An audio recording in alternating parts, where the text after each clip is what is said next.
అసలు ఇవాళ ముఖ్యమంత్రి ఓయికి ఎందుకు వచ్చిండో, అసలు ముఖ్యమంత్రి కన్నా అవగాహన ఉందో లేదో నాకైతే అర్థం కాల. ఎందుకంటే ఇప్పటి వరకు నాకు 2001లో నాది బీసీజే, 25 ఏళ్ళు నేను యూనివర్సిటీతో నాకు పరిచయం ఏర్పడి, ఎక్కడి నుంచి అంటే ఎన్సీసీ గేట్ కా నుంచి టాగూర్ ఆడిటోరియం వరకు పక్కంగా ఇనుప కంచెలు వేసుకోవడం అనేది అసలు సంభ్రమాశ్చర్యం కల్పించింది. ఎందుకంటే ఇప్పుడు ఇక్కడ ప్రొఫెసర్ గారు కూడా ఉన్నారు, మనోహర్ సార్ గారు ఉన్నారు. ఇప్పటి వరకు అట్లా ఇనుప కంచెలు ఇక్కడి నుంచి అక్కడి వరకు, సరే ఎక్కడో గేట్ కాడ ముళ్ళ కంచెలు వేసిరు, ఆ గేట్ కాడ అడ్డుకున్నారు, ఆ గేట్ అవతల పోలీసులను పెట్టారు, కోటి అవతల విద్యార్థులు ఉన్నారు, వీళ్ళు వాళ్ళు రాళ్ళు వేసుకున్నారు, కొట్లాడుకున్నారు, అది వేరు. కానీ అసలు ఇక్కడి నుంచి అక్కడ అసలు నేను ఊహించలేకపోయినా అసలు ఇంత ఘోరం ఏంది. అసలు ముఖ్యమంత్రి వస్తే అసలు ఆయన ఒక తాలిబాన్ తీవ్రవాద వస్తుండ యూనివర్సిటీకి అన్నట్టుగా అసలు అంత స్థాయిలో అనిపించింది. ఎంతమంది పోలీసులు, అసలు ఏంది అది యూనివర్సిటీనైనా కాదా అసలు? ఎందుకు అసలు అంటే ఇవాళ రేవంత్ రెడ్డి భయపడ్డాడేమో అని అనుకుంటున్నాను. మరి రేవంత్ రెడ్డి ముందే గాల చెప్పారా, మరి పోలీసులు అత్యుత్సాహం చేసి పెట్టుకున్నారా అర్థం కాల. ఇవాళ రేవంత్ రెడ్డి గారు ఓయికి రావడం వల్ల 100 రూపాయల ప్రయాణం జరిగిందా? ఆయన ఇస్తా అని చెప్పిండు, ఆయన హామీ మాత్రం ఇచ్చిపోయిండు. అట్లాంటి మన నిరుద్యోగులకు 2 లక్షల ఉద్యోగాలు డిసెంబర్ 9లోకి ఇస్తామని హామీ కూడా ఇచ్చిండు. మరి అమలు చేసిండా? ఇదేమన్నా అమలైద్దా అంటే ఏం కాదు. ఎందుకంటే ఇది మాటల ప్రభుత్వం. ఇవాళకి 420 హామీలు ఇచ్చేసి ఏ హామీలు కూడా వాళ్ళు ఇచ్చినటువంటి ఒకే ఒక హామీ సక్సెస్ఫుల్ గా నడిచేది ఏంటంటే మహిళలకు ఫ్రీ బస్ ఒక్కటే చక్కగా నడుస్తుంది, ఇంకా ఏది కూడా చేయలేరు. ఎందుకంటే వాళ్ళకు పరిపాలన తర్వాత మాట్లాడు, ఇది మాట్లాడు మహిళలు కదంతా తర్వాత డైవర్ట్ చెప్తున్నాను. అంటే ఇప్పటి వరకు వాళ్ళు ఇంప్లిమెంట్ చేసి ఇప్పుడు నేనేమంటున్నా అంటే నా సమస్య నిరుద్యోగ సమస్య, నేను రాజకీయాలు ఏం మాట్లాడాలని లేదు, నిరుద్యోగ సమస్య గురించే మాట్లాడుతున్నా. 2 లక్షల ఉద్యోగాలు డిసెంబర్ 9. ఇవాళ మేము ఏం ఆశించినామంటే కనీసం ఏదో ఒక నోట్ వస్తుందని చెప్తారేమో అనుకున్నాం. యొక్క ప్రస్తావన లేకుండా యూనివర్సిటీకి వచ్చి యూనివర్సిటీ ప్రొఫెసర్ నింపుతామనే ప్రస్తావన లేకుండా నేను 3 నెలల్లో మళ్ళీ వస్తా ఆర్ట్స్ కాలేజ్ కాడ ఓపెన్ మీటింగ్ పెడతాను, అదేది ఇవాళ గింత బందోబస్తు ఇవాళ వచ్చేసి రేపు డిసెంబర్ లో పెడతామంటే మీరు ఎట్ట నమ్మాలా? మీకు ఒకవేళ నిజంగా అంత యూనివర్సిటీ మీద ప్రేమ ఉంటే ఈ సెప్టెంబర్ నెలలో ఇవ్వండి, సెప్టెంబర్ 15లో 100 కోట్ల రూపాయలు రిలీజ్ చేయండి. ఫస్ట్ డిసెంబర్ తర్వాత వచ్చిన తర్వాత అప్పుడు హామీలు ఇస్తారట, అప్పుడు జీవోలు ఇస్తారట. ఇప్పుడు హామీలు అప్పుడు జీవోలు డిసెంబర్లు ఇస్తే ఈ ఎలక్షన్ అయిపోయిందా కూడా పూర్తయ్యే పరిస్థితి అయితే లేదు. నాకు తెలిసి వీళ్ళు విద్య మీద ప్రేమ నటిస్తున్నారు. మొత్తంగా రేవంత్ రెడ్డి ప్రసంగాల కోసమే ముఖ్యమంత్రి అయినట్టు కనపడుతుంది. పరిపాలన కోసం ఆయన ముఖ్యమంత్రి కాలేదు, కేవలం ప్రసంగాల కోసమే. ఇంకెన్ని రోజులు తిడతారు కేసీఆర్ ఫ్యామిలీని? అసలు రేవంత్ రెడ్డి ముఖ్యమంత్రి అయ్యిందే కేసీఆర్ ఫ్యామిలీ తిట్టి ముఖ్యమంత్రి అయ్యిండు. అది ముగిసిపోయిన అధ్యయనం. నువ్వు వచ్చినాక నువ్వు ఏం చేస్తావు చెప్పాలి కానీ ఇంకా కేసీఆర్ని తిడతా, వాళ్ళని తిడతా, వీళ్ళని తిడతా. ఉస్మానియా యూనివర్సిటీలోకి గేటు దాటంగానే ప్రతి విద్యార్థికి 1000 ఏనుగుల బలం వస్తుంది, మామూలు బలం కాదు. ఓయికి పోగానే ఆ పోలీసులున్నా ఎవరు వచ్చినా కూడా నన్ను ఏమి చేయలేక ధైర్యం వస్తుంది. కానీ ఆ ధైర్యాన్ని కూడా ఇవాళ చంపేసే విధంగా ఇవాళ రాత్రి నా కోసము కనీసం ఒక 15 మంది పోలీసులు వచ్చారు నా ఇంటికాడికి నన్ను పట్టుకుపోవడం కోసం. కాకపోతే స్విచ్ ఆఫ్ చేసి ఎవరు దొరకకుండా దూరంగా ఉంటారు. ప్రేమ ఎక్కువ వాళ్ళకు. అసలు ప్రోగ్రామ్ సీఎం ప్రోగ్రామ్ ఉందంటే 15 మంది పోలీసులు ఇంటికాడ ఎంటబడే ఒక పరిస్థితి తీసుకొస్తున్న పరిస్థితి. కాబట్టి నేను ఇవాళ ఏమంటున్నా ఒక క్వశ్చన్ ఇక్కడ ఎవరు సీఎం అయినా ఎందుకు ప్రొటెక్ట్ చేయడం? ఏ సీఎం అయినా అప్పుడు కేసీఆర్ నైనా వెల్కమ్ చేసేది ఉండే, ఇప్పుడు రేవంత్ రెడ్డి అయినా వెల్కమ్ చేసేది ఉండే. అప్పుడు కేసీఆర్ ఉన్నప్పుడు కాంగ్రెస్ అనుబంధ సంఘాలు లేకపోతే యాంటీ కేసీఆర్ సంఘాలు అప్పుడు ప్రొటెక్ట్ చేసాయి, ఇప్పుడు రేవంత్ రెడ్డి వచ్చినప్పుడు ప్రొటెక్ట్ చేసాయి. మనం మంచి మాట ఉండి మనం ముఖ్యమంత్రితో పనులు చేయించుకోవచ్చు కదా, ఎందుకు ప్రొటెస్ట్? రాజకీయ పార్టీలు ప్రొటెస్ట్ పిలుపునిస్తాయి. అప్పుడు కేసీఆర్ ఉన్నప్పుడే, ఎందుకంటే తెలుసు మనకు కేసీఆర్ బోలాశంకరుడు, ఓకే, ఆయన మంచి వేస్తే పని చేసుకోవాలి, మంచి కాకుండా అప్పుడు గొడవ చేసే. నా ఉద్దేశం ఏంటంటే 17లో హట్ అయినాడు. ఆయన హట్ అవుతాడు, చల్ నేను ఇవ్వపో, తెలుసు కదా. ఆర్టీసీ కార్మికులు స్ట్రైక్, ఒక నిమిషం, ఆర్టీసీ కార్మికులు స్ట్రైక్ చేస్తే 50 రోజులు నేను అస్సలే వినలే. వాళ్ళు లాస్ట్కు జైన్ కావాల్సి వచ్చింది, పక్క రాష్ట్రంలో చేశాడంటే నేను చేయకపోన్నాడు. ఎలక్షన్ ముందు ఆయనంతట ఆయన చేసేసాడు.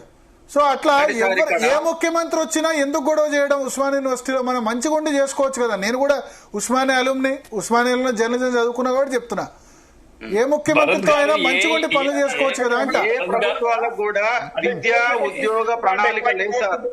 ఈ ప్రభుత్వానికి విద్యా ఉద్యోగ ప్రణాళిక లేదు, ఆ ప్రభుత్వానికి లేదు, 2 ప్రభుత్వాలకు లేదు. నేనేమంటున్నంటే ఈ ముఖ్యమంత్రి గారు డిసెంబర్ లో ఓపెన్ డిబేట్ పెట్టి నీకు ఏం కావాలో 1000 కోట్లు ఇస్తున్నాడు కదా, ఈయన 100 కోట్లు కూడా ఇవ్వడు. ఎందుకంటే ఈయన మాటలు నేర్చినటువంటి ముఖ్యమంత్రి, పనులు చేసే ముఖ్యమంత్రి కాదు అని స్పష్టంగా కనబడుతుంది. నిజంగా పనులు చేసే ముఖ్యమంత్రి అయితే కనీసం ఇలా ఒక్క హామీ అన్న ఇచ్చిపోయేవాడు. 10 రోజులలో ఇది అమలు చేస్తాము, ఇది ఇంప్లిమెంట్ స్టార్ట్ చేయని చెప్పారు.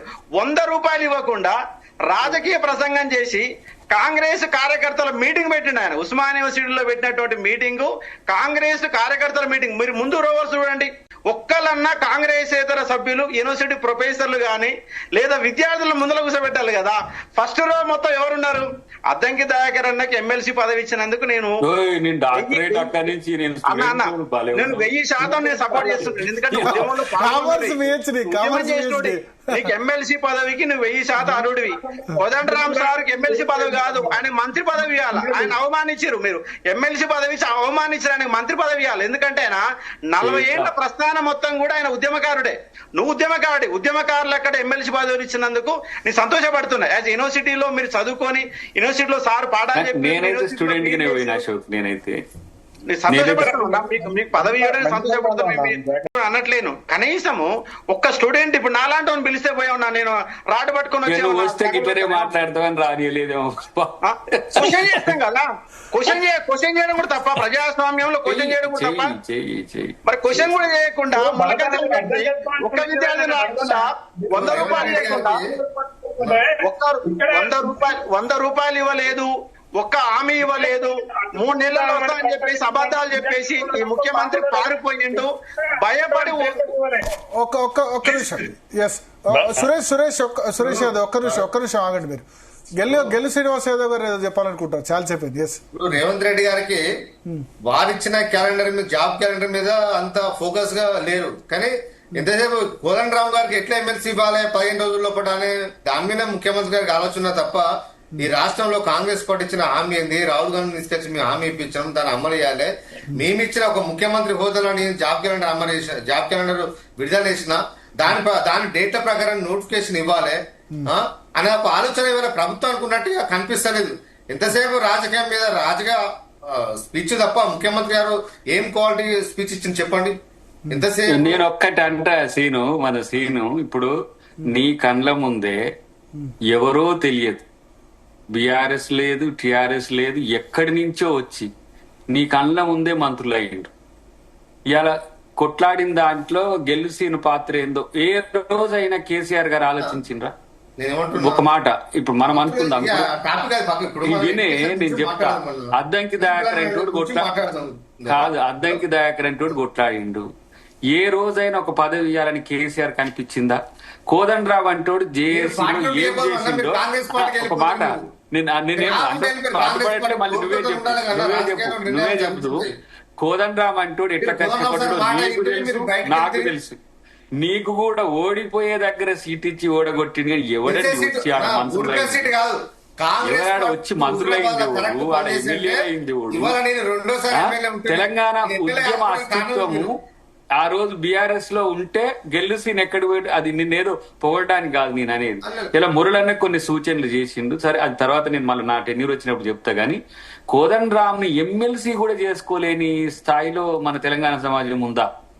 ఒక్కసారి ఆలోచించి మాట్లాడి. ఉస్మానియా విద్యార్థి నాయకుడుగా పనిచేసిన దాసు శ్రవణ్ గారి సీటును కోదండరామ్ గారికి ఇస్తే అది కరెక్ట్ చెప్పండి. ఒక బీసీ బిడ్డ అప్పుడే శ్రవణ్ గారిని ఎమ్మెల్యే చేయాల్సింది కేసీఆర్. అసలు కాంగ్రెస్ ఒక ఎరిగల బిడ్డకు సత్యనారాయణ గారికి ఇద్దరికి ఎమ్మెల్సీ ఇస్తే మీరు అచ్చనగా మీరు క్యాన్సల్ చేస్తారు. దాసో శ్రవణ్ అన్న కాంగ్రెస్ కి ఎందుకు వచ్చిండు, ఎందుకు రావాల్సిన అవసరం వచ్చింది చెప్పు? 8 సంవత్సరాలు బండ కష్టం పడి మళ్ళీ అడిగిపోయిండు. టికెట్ అన్న ఆయన మీలానే టికెట్ ఇవ్వాలని చెప్పి వెళ్ళిపోయాడు. కానీ మేము ఇచ్చినాం, సరే ఆయన గెలవలేదు, ఎమ్మెల్సీ ఇచ్చారు, ఎమ్మెల్యే ఇచ్చినాం, కాంగ్రెస్ ఎమ్మెల్సీ ఇచ్చినాం కాపాడుతున్నాం మేము. శ్రీనివాస్ గారు మీ పదవులు వచ్చిన పక్కన పెట్టి విద్యార్థులు నిరుద్యోగులు యూనివర్సిటీ మీ పదవులతో మాకు ఒరిగేది ఏం లేదు. క్లారిటీ ఇవ్వాలి అని చెప్పి చెప్తున్నాం. మనోహర్ సార్ మీరు చెప్పిన దానికి కూడా దానికి కాన్ఫిడెంట్ కూడా మోసం చేసి 10 ఏళ్ళు బీఆర్ఎస్ వాళ్ళే నిరుద్యోగులు నాశనం చేశారు. అదే తర్వాత వాళ్ళే అడ్డుకుంటామన్నారు. వాళ్ళని చూసి పోలీసు వాళ్ళ బందోబస్తు పెట్టుకుంది. వీళ్ళు ఇద్దరు కలిసి నిరుద్యోగం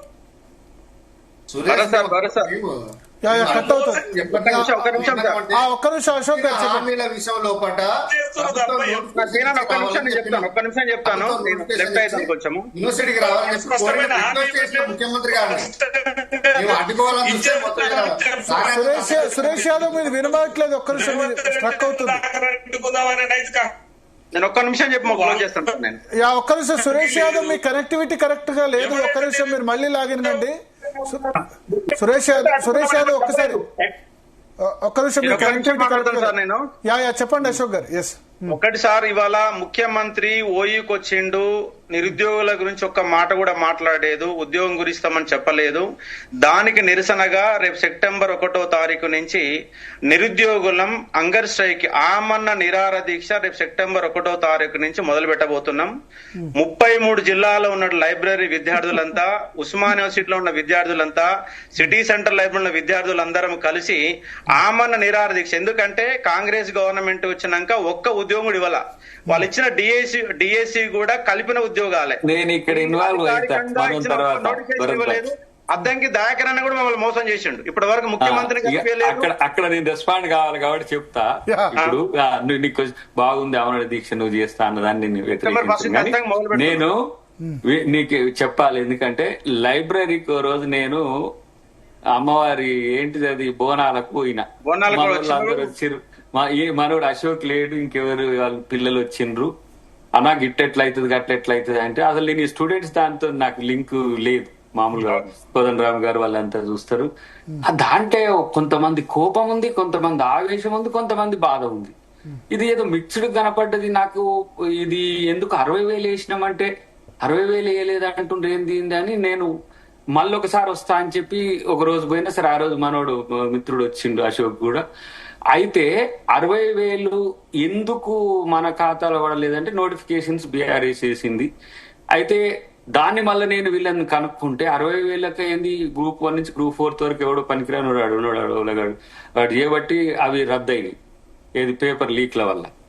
మళ్ళీ మనం 60,000 కాదని వీటిని కాదని ఇంకో నోటిఫికేషన్ వేయలేము, ఎందుకంటే అవి పైప్ లైన్ లో ఉన్నాయి. కాబట్టి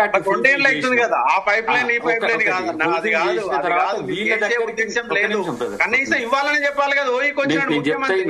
విశ్వవిద్యాలయానికి వచ్చి నిరుద్యోగుల మధ్య నిలబడి చెప్తాను బ్రదర్, కాస్టాక్ వేస్ట్, దీనివల్ల లాభం లేదు. నేను యూనివర్సిటీకి పోయిన తర్వాత మన వాళ్ళంతా వాళ్ళ వాక్ చాతుర్యము వాక్ పెట్టి మొత్తం వాడేసిండ్రు. టీఆర్పీలు పెంచుకొని లక్షలు టీఆర్పీల కొరకు మాట్లాడిండ్రు. నేను ముఖ్యమంత్రి గారిని కలిసిన. ముఖ్యమంత్రి గారిని కలవకంటే ముందు శేషాద్రి గారిని కూడా కలిసి అసలు ఏంటి సార్ ఇది ఈ ఇష్యూ ఏంది అని అంటే, వాళ్ళు ఇప్పుడు ఏవేవి ఫినాన్షియల్ క్లియరెన్సెస్ ఉన్నాయి, ఏవి డిపార్ట్మెంటల్ క్లియరెన్స్ కొన్ని చెప్పిండ్రు. సరే ఇప్పుడు మళ్ళీ అది ఇప్పుడు చెక్కాల్సిన అవసరం లేదు. వారు గుండు గుత్తగా ఈ రోజు 40,000 అని చెప్పి వారు ఉస్మాన్ యూనివర్సిటీలో ప్రకటించారు ముఖ్యమంత్రి గారు. అది వస్తాయి.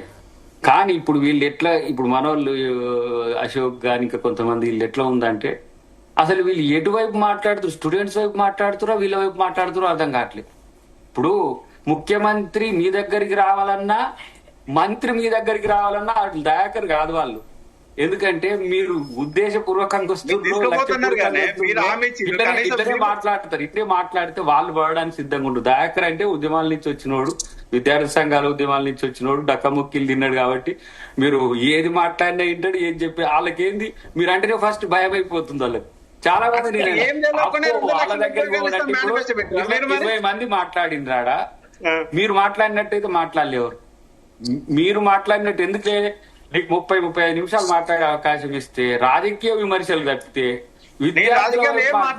పంచాయతీల కొరకు అయితే వేరేటోళ్ళని పెట్టుకోండి, పరిష్కారం కొరకు నన్ను వాడండి అంటే నువ్వు పంచాయతీ పెట్టుకుంటు. అయినా మేము ఊకోలేదు. దాని మీటింగ్ ఎట్లా చేస్తాం ఎప్పుడు చేస్తాం అనేది సెకండరీ.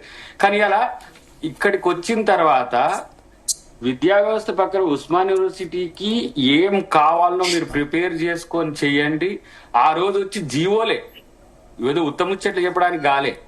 ఆ రోజు కూడా ఏ పోలీసులు పెట్టకని చెప్పిండ్రు. ఆ రోజు మీరు కూడా రండి, కాదనిలేము. ఎందుకంటే చేసేటోనికి విసుగు పుట్టి, నిజంగా చెప్పాలంటే కేసీఆర్ కు ఉస్మాన్ యూనివర్సిటీ మీద కన్సర్న్ ఉంది. అక్కడికి వచ్చిన రోజు ఈశాన్ రెడ్డి గాని వేణుగోపాల్ రెడ్డి గాని అప్పుడు చనిపోయినప్పుడు గాని కొన్ని సంఘటనలు చూసి మనకి కలిసి చేసిన సంఘటన మేము పక్కన ఉన్నోళ్ళం జేఏసీలో ఉండి. కానీ ఇప్పుడు ఆయన ఇరిటేట్ చేసేవారికి అక్కడి నుంచి వచ్చి అక్కడి నుంచి వెళ్ళిపోయా. నేను మా ప్రొఫెసర్ ఆయన అప్పుడు మా వెంకటేశ్వర్ గారి దానికి కన్వీనర్ గా ఉండే 100 years దానికి. సార్ ఎందుకు పోయి రిక్వెస్ట్ చేయండి సార్, కొంచెం పిల్లల్ని కూడా ఆపితే 100 నేను అదే అంటున్నా, మనం ముఖ్యమంత్రులు ఎందుకు ఇరిటేట్ చేయడం హిస్టారికల్. దాంట్లో ఒక ముఖ్యమంత్రి రాష్ట్రపతి ఉస్మానియా యూనివర్సిటీ గడ్డ మీదకి వచ్చి జెండా ఎగిరేస్తే ఆ ఫీలే వేరుంటది. ముఖ్యమంత్రి గారు పోయి మా కాంగ్రెస్ కావచ్చు ఇట్లా అని అంటే ఇక కొంచెం ఇబ్బందులు అయితే ఇంత మంచి ఈవెంట్ ను చెడగొట్టినట్టు అయిద్దని. కాబట్టి విద్యార్థి సంఘాల నాయకులు అప్పుడు కేసీఆర్ ఇరిటేట్ చేయడం కూడా తప్పనే అంటున్నారు మీరు, అంతే కదా? ఇప్పుడు కూడా రెస్పాన్సిబుల్ గా ఉన్నారు. ఇంతకుముందు మురళన్న అన్నట్టు చాలా మంది మేమెందుకు వద్దంటాం అన్న, ఎవరో XYZ చేసే గలాట దాని గురించి ఆయన ఎందుకు ఫీల్ కావాలి అని అంటే, ఇప్పుడు ఆనంద్ గారు స్వయంగా ఉండి పర్యవేక్షణ చేస్తే వారికి చెప్పిండ్రు కూడా, ఆఫ్ ది రికార్డ్ నేను పక్కన ఉన్న ఆన్ రికార్డు కూడా ఇంకోసారి పెట్టకండి, వాళ్ళని అడ్డుకోనియండి, ప్రశ్నిస్తే ప్రశ్నించండి, విమర్శిస్తే విమర్శించని. నేను కూడా మొన్న పోయిన తర్వాత వీళ్ళని అరెస్ట్ చేస్తారంటే అరెస్ట్ చేయక మళ్ళీ తీసుకొచ్చి అనే వదిలేండి అని చెప్పిన. ఇప్పుడు లైబ్రరీ కార్డు పట్టుకుంటాను అనుకోండి, ఇట్లా తిప్పి ఛాయ దాపించి తీసుకొచ్చి మళ్ళీ లైబ్రరీ కార్డు వదిలేండి, లేదు ఇంకొక దగ్గర పట్టుకున్నా. అరెస్ట్ చేయకండి, ఎందుకంటే మురళీ ముదిరాజ్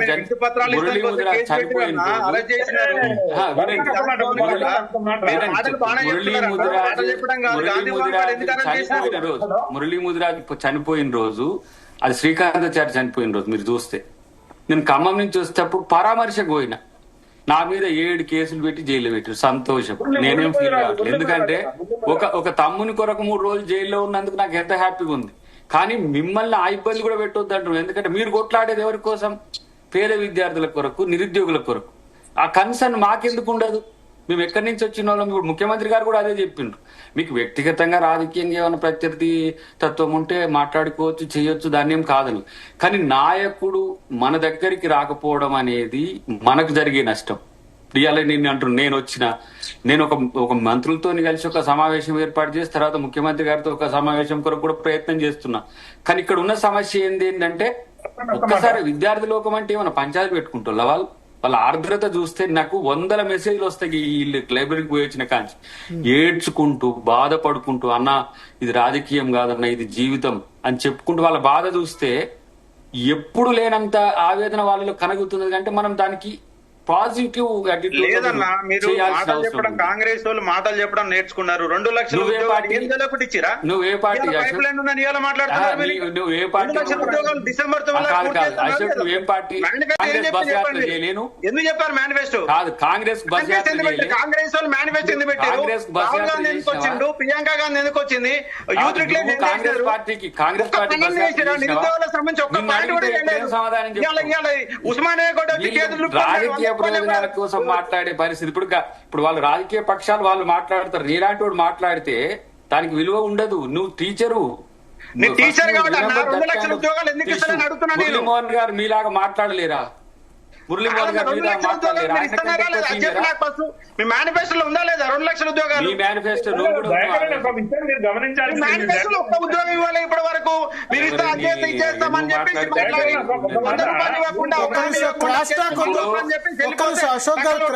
కాదు. ఇప్పుడు నువ్వు తయారు చేసిన దాంట్లో ఉన్నావు, నువ్వు రెస్పాన్సిబిలిటీ తప్పించుకుంటున్నావు. ఎందుకు అమలు చేయట్లేదు అంటున్నా? ఎందుకు తప్పించుకుంటున్నావు?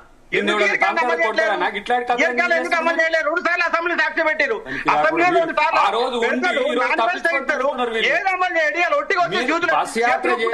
ఉండి ఇలా తప్పించుకొని విద్యార్థుల నుంచి తప్పించుకొని ఎందుకు తిరుగుతున్నారు?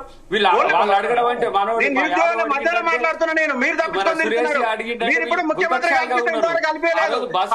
మీరు మనోడు ఇప్పుడు తప్పించుకొని తిరుగుతా ఉన్నాడు, ఏడాది ఇబ్బంది పెడుతున్నారు. లక్షణం కాదు. మీ ఇంటెలిజెన్స్ ఫెయిల్ అవుతుందో మరి ఏమైతుందో మాకు అర్థం కావట్లేదు. కానీ మీరు అనుకున్నంత విద్యార్థులతో నిరుద్యోగులతో పోలీసుడు ఫ్రెండ్లీగా లేరు. మొన్న ఆస్మాన్ ఒక విద్యార్థి మీద, ఒక అనిత అనే ఒక స్టూడెంట్ మీద, ఓయూ స్టూడెంట్ మీద కేసులు చేసిన ఒక ఆడపిల్లల మీద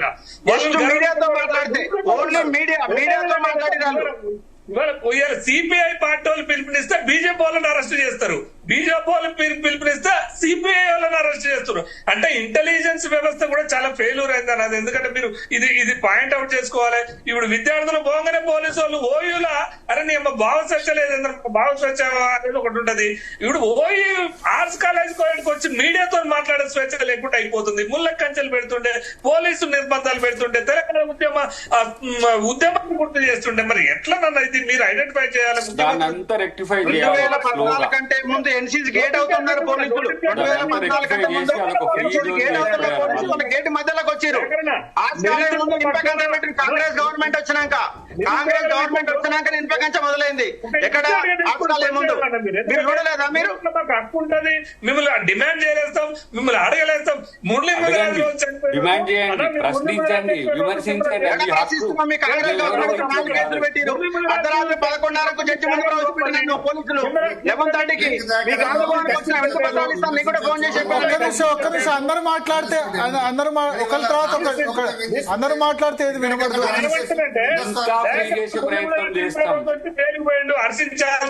ఇంకా మంత్రులు వస్తారు, ఇంకా మీకు అందరి దగ్గర అవుతారు. ఉత్తరే చెప్పుడు కూడా కాదు, పరిష్కారాలు కూడా వస్తాయి. మంత్రులు రావడం కాదు, గెల్లు పరిష్కారం కూడా చేసే ప్రయత్నం, పరిష్కారం కూడా మీ నాట్ ఓన్లీ. ముఖ్యమంత్రి గారు తప్పించుకున్నారన్న. ఇవాళ ముఖ్యమంత్రి గారి స్పీచ్ ముఖ్యమంత్రి గారు చాలా క్లియర్ గా తను భవిష్యత్తులో ఏం చేయబోతున్నో చాలా క్లియర్ గా చెప్పిండు. ఎన్నికల ముందు ఏం చెప్పిండు అన్న? బిస్వాల్ కమిటీ నివేదిక ప్రకారం 2 లక్షల ప్రభుత్వ ఉద్యోగాలు ఖాళీలు ఉన్నాయని చెప్పిండు. ఇవాళ ఏమంటుండు? 60,000 ఉద్యోగాలు భర్తీ చేసినా ఇంకా 40,000 ఉద్యోగాలు అంటే రాబోయే 2.5 సంవత్సరాల లోపల భర్తీ ఇస్తా అంటుండు. అంటే అర్థమైంది, ఇప్పటి వరకు మీరు భర్తీ చేసిన ఉద్యోగాలే లేవు, ఇంకా 40,000 ఉద్యోగాలు భర్తీ చేస్తా అంటున్నా. అంటే మరి 2 లక్షల ఇంకా మిగతా 2,50,000 ఉద్యోగాలు 1,50,000 ఉద్యోగాలు మరి ఏమైనట్టు అవి? మీరు ముఖ్యమంత్రి చేతుల్లో పట్టాడు.